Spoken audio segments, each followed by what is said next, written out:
पिछली किताबों में हमने देखा कि खुदा अपने वादों, अपनी कुदरत और अपनी वफादारी के ज़रिए कैसे अपने नजात के मंसूबे को आगे बढ़ा रहा था।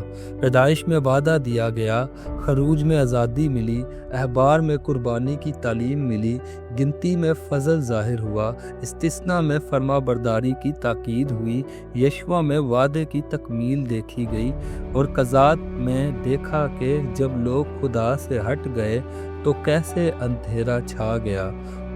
अब हम रूत की किताब की तरफ बढ़ते हैं, जो एक छोटी मगर बहुत गहरी और खूबसूरत किताब है।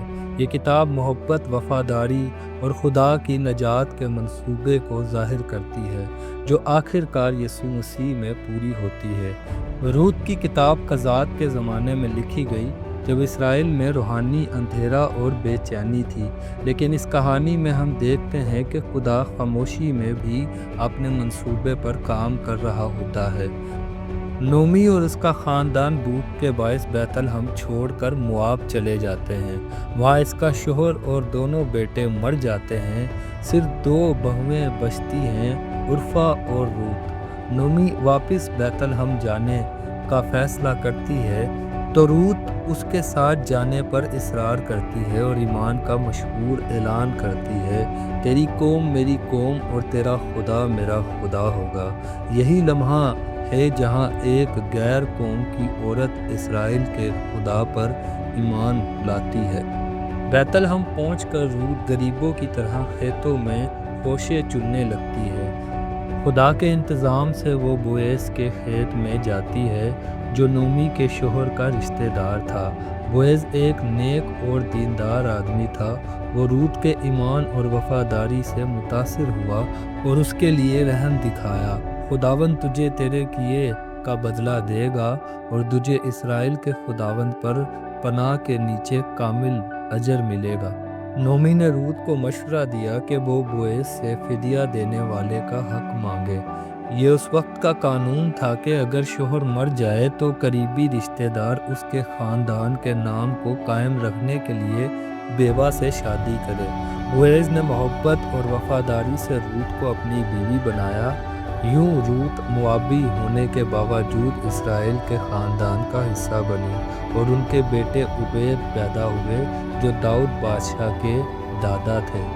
खुदा का फजल सब कौमों के लिए है। रूत गैर कौम से थी, मगर खुदा ने उसे अपने मंसूबे में शामिल किया।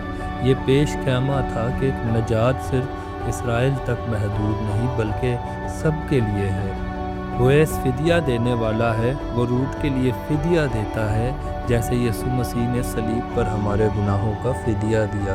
रूत ने ईमान और वफादारी का रास्ता चुना और खुदा ने उसे इज्जत बख्शी। ऐसा ईमान आज भी खुदा की नज़र में कीमती है। रूत की पूरी कहानी दिखाती है कि खुदा अपने वादों में वफादार है। चाहे हालात अंधेरे में हों, खुदा पर्दे के पीछे काम कर रहा होता है।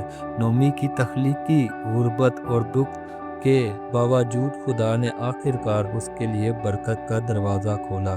खुदावंद ने नोमी का हाल देखा और उसको खुशी बख्शी।